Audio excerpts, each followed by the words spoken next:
And ito naman guys, ito ay paalala, no, na mag-ingat kayo sa mga tao sa paligid nyo. Some of them may be wearing a false mask. Ibig sabihin nagpapanggap, disguise, kunwari pretentious, no? Kunwari mabait, harap-harapan, pero pag nakatalikod, ahas pala, halimaw pala, di ba? Yung mga ganon, minsan may pa-cry-cry pa. May pa-cry-cry pa minsan sa harap mo, pero sa pagtalikod mo, napakatalas pala ng dila, no? So, mag-ingat kayo sa mga taong pinagkakatiwalaan nyo, especially sa mga taong malalapit sa inyo, guys.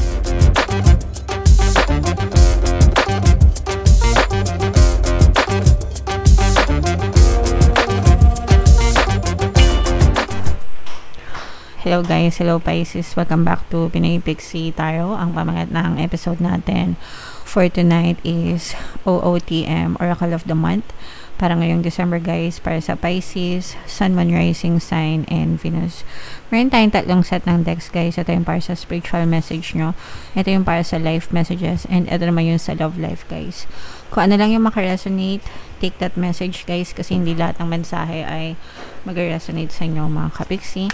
So unahin muna natin tong deck na to para sa inyong spiritual message.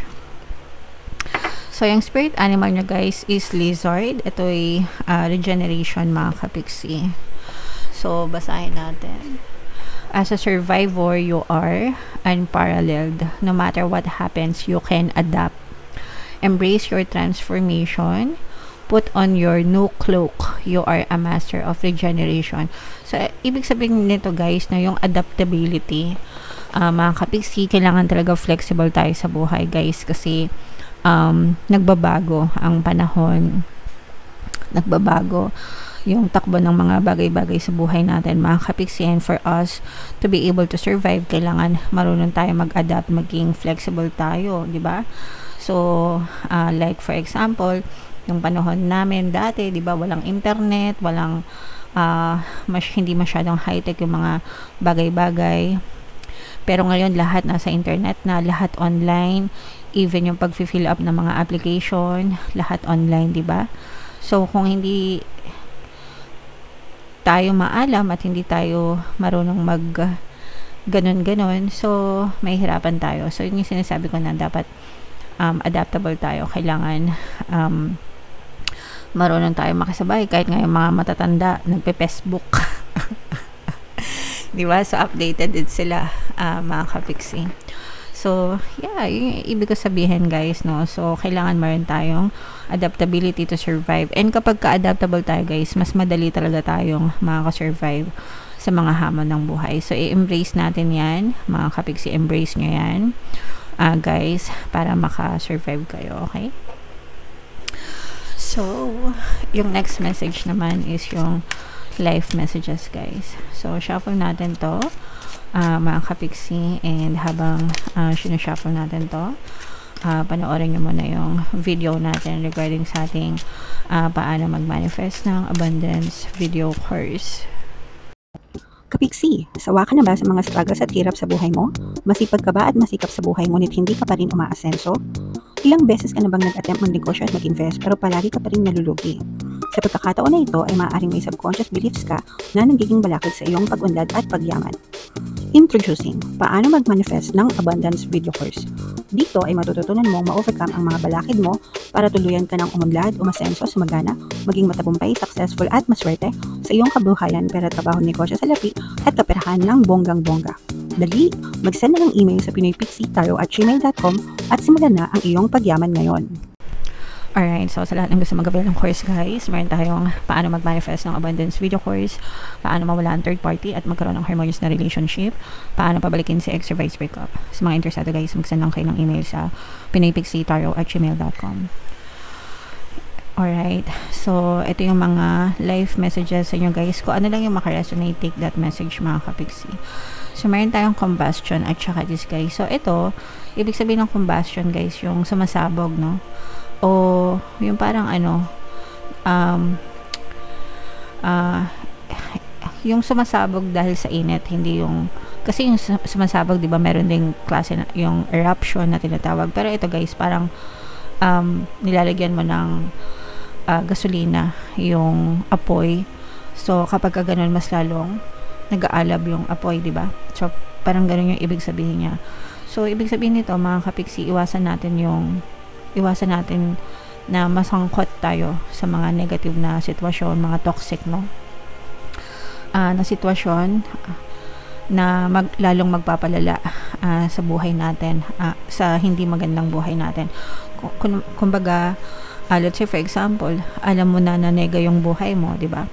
Tapos, lalo kapag nag-entertain ng toxicities sa buhay mo, hindi mo siya inaalis, edi parang mas lalo mo pang pinapalala yung kanigahan ng sitwasyon mo sa buhay. Ganun yung ibig sabihin. Kunwari, yung buhay mo, puro away, puro drama, no? Tapos, ang hilig mo pang manood ng mga balita na puro kanigahan. Mahilig ka manood ng mga drama na puro awayan, puro iyakan. Nagigets nyo ba yung ibig sabihin? Lalo mo lang ina-absorb yung mga negative na energies na nakikita mo, nababasa mo, napapanood mo, and it builds up those negative energies upon you guys, okay? So, iwasan nyo yun, mga kapiksi, para hindi lumala yung mga negative na sitwasyon nyo. And kung nasasangkot din kayo sa isang negative na sitwasyon, wag nyo nang palalain, wag nyo nang gatungan, di ba? Para hindi na lumala yung mga sitwasyon, mga kapiksi, okay?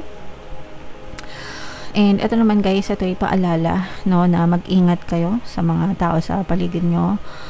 Some of them may be wearing a false mask. Ibig sabihin, nagpapanggap, disguise, kunwari, pretentious, no? Kunwari, mabait, harap-harapan, pero pag nakatalikod, ahas pala, halimaw pala, di ba? Yung mga ganon, minsan may pa-cry-cry pa. May pa-cry-cry pa minsan sa harap mo, pero sa pagtalikod mo, napakatalas pala ng dila, no? So, mag-ingat kayo sa mga taong pinagkakatiwalaan nyo, especially sa mga taong malalapit sa inyo, guys, okay? So, minsan, kung sino pa yung mga kadugo mo, kamag-anak mo, sila pa yung grabe yung asal sa inyo, guys, okay? Alright, so, yeah. Yan yung mga life messages nyo, Pisces. Ito naman yung ating love life messages, guys. So, habang sinashuffle ko to, available na guys yung inyong 2026 kapalaran para sa bawat zodiac sign. So, kung hindi nyo pa napapanood, punta na kayo sa homepage, mga kapiksi. So, ito yung ating mga love life messages. So, ito yung first card. Napakaganda, no? Talagang very sweet, very intact yung inyong connection ng iyong person. So, power. You instinctively know what is right for you, and you have the power to say no or to walk away at any time. So, ito guys, again, no? Alam nyo kung ano yung nangyayari sa relasyon nyo, mga kapiksi. Alam nyo kung niloloko kayo ng person nyo, or kung niloloko nyo na lang yung sarili nyo para lang magstay sa isang relationship, guys, no? Minsan kasi, nandyan na lahat ng red flags, sinasampal ka na harap-harapan, pero some of you, you still choose to stay kahit na nauubos na yung pagkatao mo, kahit harap-harapan na kayong niloloko, guys, no? This is the message for you. Hindi lang sila yung may karapatan na makipag-break sa inyo. Hindi lang sila yung may karapatan na umayaw sa inyo. Kayo din, mga kapiksi. Meron kayong karapatan na umayaw sa kanila. Meron kayong karapatan na iwanan sila. Especially kung harap-harapan na kayong niloloko, guys. It doesn't matter kung magjowa pa lang kayo, boyfriend, girlfriend, or kung mag-asawa na kayo, guys. Syempre, yung mga iba dyan, magrereklamo, ang pinagsama ng Diyos, hindi mapaghiwalay. Syempre, naintindihan natin yan. Pero case-to-case basis pa rin yan, guys, no? And, sa panahon ngayon, guys, hindi na uso yung martyr. It's okay to walk away, mga kapiksi, especially if you're already losing yourself in the relationship, guys. Okay? So, yeah, that's a reminder for you, mga kapiksi. And ito naman, another message, guys. Look deep within your heart and you will feel my love. My love for you is as deep as the ocean. So, ito naman kabaligtaran niya tong message na to, no? Ibig sabihin nito, mahal na mahal kayo ng person nyo, mga kapiksi. And, mararamdaman nyo naman yan, guys, no? Mararamdaman nyo yan. Kasi kung mahal kayo ng person nyo, hindi kayo mag-iisip kung mahal ba nila kayo. Pag mahal nila kayo, you will feel it all throughout the day, all throughout the relationship. You will never second guess, no? The moment na nag-ask ka na, the moment na tanongin mo na yung sarili mo, mahal pa kaya niya ako? Mahal pa ba niya ako?